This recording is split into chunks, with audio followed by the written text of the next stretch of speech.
right, thanks very much for taking the call, man. How are you doing? Yeah, all good. All good. How are you?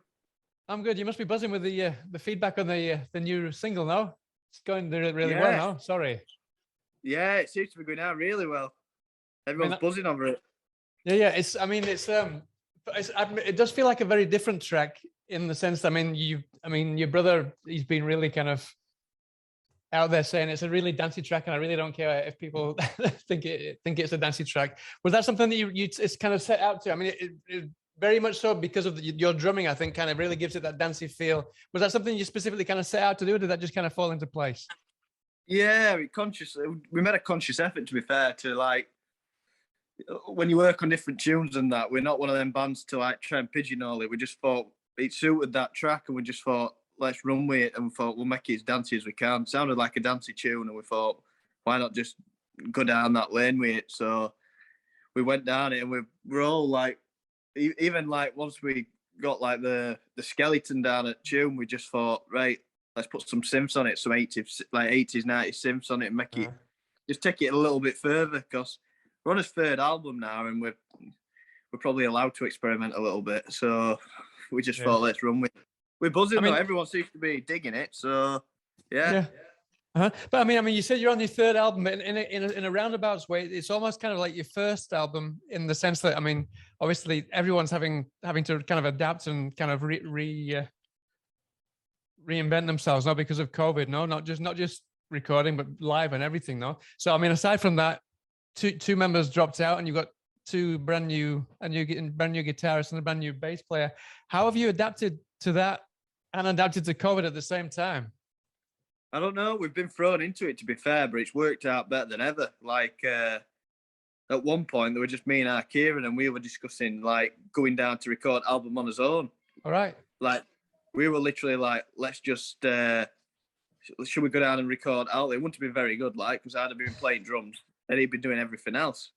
So yeah, we sacked it off. We sacked that idea off. We got Trent and Alex in, and then they've just added so much to the band, and it's took, like I said before, it's Trent and Alex's first album, really. So, and ours is Spider Kieran's third album, but they're bringing them in. The freshness of them two really, really helped the band, and it's like, I feel like we're stronger than ever now.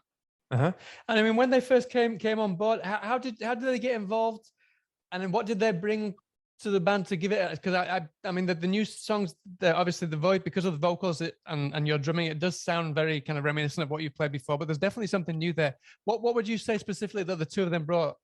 Personally, I think Alex, like the two different characters. To be fair, Alex is really upbeat and bubbly.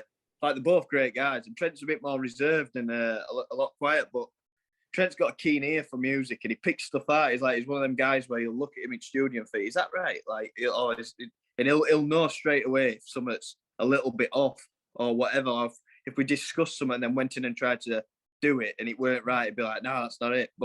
And Alex is like a proper guitar head, like he's mad into all his pedals and stuff like that. I don't really understand it all, but he brings all that kind of element. And Trent can play piano as well, so that was good, because before we were just literally trying to wing it. We'd all just have a go at playing a few chords, and that he can play piano properly. Like when we got into Rockfield, they were literally like leading like Pirates at Caribbean or something on piano. We're like, bloody hell, I can play this. It's like the Beatles documentary, Get Back or something.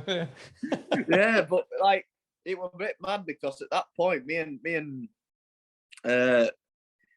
Kieran, we didn't even know Alex and Trent, because we'd only had two practices with them, and we were literally all we didn't know them as people or musicians, but we all just got thrown into Rockfield, and we spent like 3 weeks with each other, like obviously partying and recording an album, and we got to know them as people as well as musicians. And you're hearing product of them 3 weeks now, like, in every single tune we've released so far has just been like, just seems to keep getting like, there's more hype, and everyone's digging it, and we feel like it's the strongest album, like start to finish. It's the most like complete album, I'd say.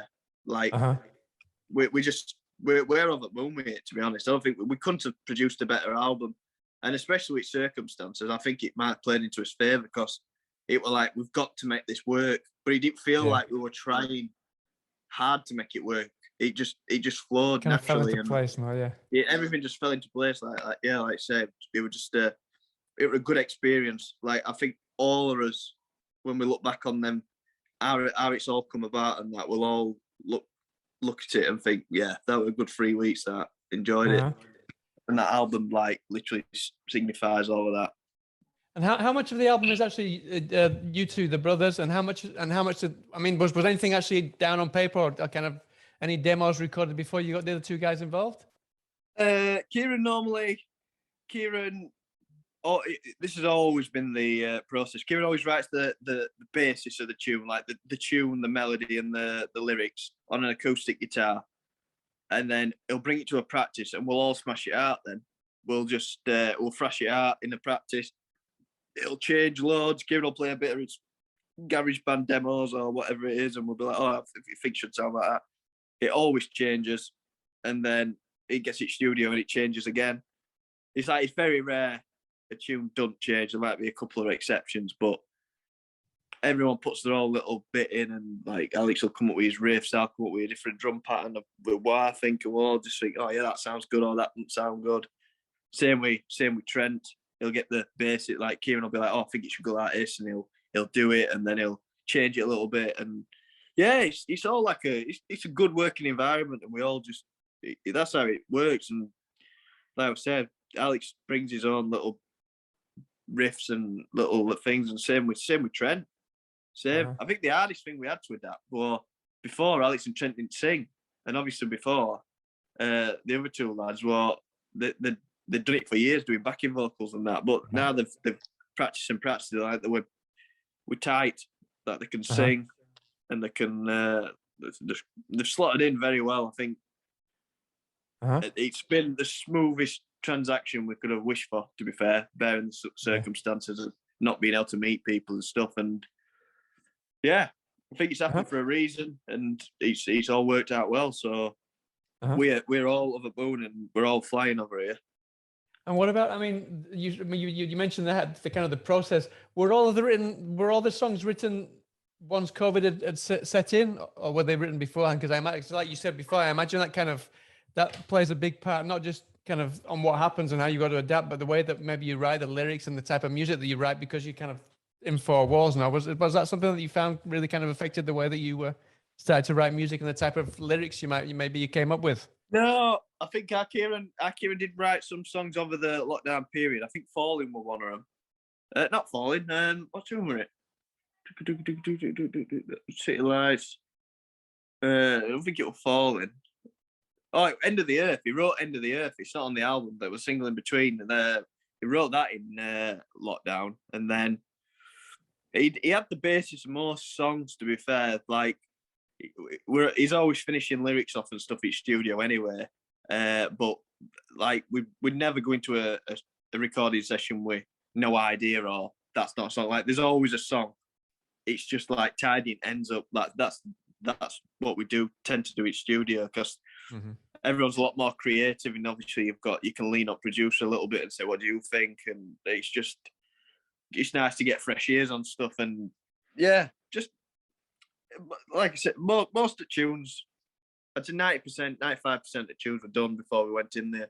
The games you play were literally about 10 years ago. We just took that in. It didn't have a chorus. Kieran wrote a chorus in I think I actually put a clip up on socials of our video in it. Like he would try to work out a chorus on piano, and he sorted it, and then that's the chorus you hear now, like the one where I've videoed it, and then yeah, it's mad how tunes come about, and the environment inspires you. Yeah, definitely. I mean, talking about you got new members, but you could say that Dave Ehringer is another member. I know that you recorded one of your first singles when you weren't even signed. No, you recorded with Dave Ehringer, and you were like, "We can do a single with him, but we're not good enough yet to do an album." So, what was it about now, and especially having kind of reformed a new band almost? How did you decide? Right, we can do it with Dave Ehringer, even though it's a new band and we're kind of finding our way. We can still do it. I just think he always brings the energy. If you know Dave, he's a character. He's a good guy, and he's fun to be around, and we have a blast with him. But the first album we did, the first album, like you said, the first track single, on Will You Be There? No, yeah. he did such a good job. We just said we're keeping that version, even though we did record another version. But we said, nah, that's staying because it's that good. I think we always knew consciously we'd always do an album with Dave, and it presented itself, the opportunity. We had a window in that COVID break. We said, right, let's get to Wales. And Dave were up for it as much as us, so we said, right, let's just go down there and smash it out. But he's such a good guy, and he brings it brings the energy, like in the recordings and whilst you're with him, kind of thing. You can hear it in the album. It's just he's so good at getting drum sounds, and he's unreal at guitar sounds as well. Like he cranks in live room. He cranks every amp up, like to thingy, and then he'll mic every amp up, so it's just a wall of sound. And then he'll take blends of different guitars depending on what we're trying to achieve on that tone or whatever. But he's such a good guy. Can't praise him high enough. And then there's the actual studio itself. I mean, it's an iconic studio where so many people. I mean, you must be able to almost feel like the ghost of some of the people that are there. Now, that must really kind of help when you get in there and get ready to record now, especially with Dave in there as well. Yeah, it's a very magical place. That it sounds like a bit of a cliche, but when you're there, it's just you're in a different world. You're literally in the middle of nowhere. The nearest town, Monmouth's like mile and a half, maybe a walk. You're literally on a farm. But like when you're there, you're thinking, oh, Stone Roses did that album there, or Queen, or Oasis, or whoever, Coldplay, or I don't know. Everyone's been there, haven't they? Bloody, what they call Black Sabbath, just everyone. Yeah. And it's like, it's good enough. Like to go there and record an album once is like an experience of a lifetime. But like we've done 2 albums there now. We did his first album there in the, I forgot what it's called, Quadrangle Studio. And then we've done this album in the Coach House. So to have done 2 albums in 2 different studios within Rockfield's just it's unreal.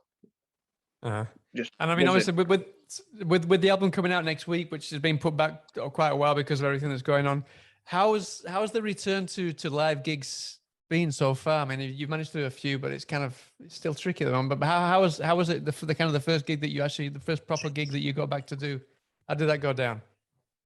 The first proper gig we did back was the Tramlines in Sheffield, and that is always gonna like stick with us as like a, I don't know how would you say it, like a landmark gig in our.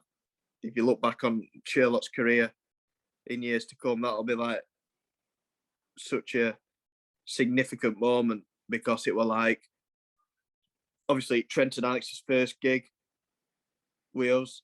It was the first gig back after the pandemic, and it were in Sheffield, where we're from. So it were like all in one. And it was ice. We'd been on a Tramlines bill. Like we were like third from top at main stage on a Saturday night, and there were literally like 40,000 people there. Bearing in mind, Trent and Alex had probably only played to about 200 people before that. Like me, kind of like we don't say we used to play to big crowds, but we can like it's not a like we're not nervous, you know what I mean? Like we no, if it's not 30 or 40,000 or 2,000, yes.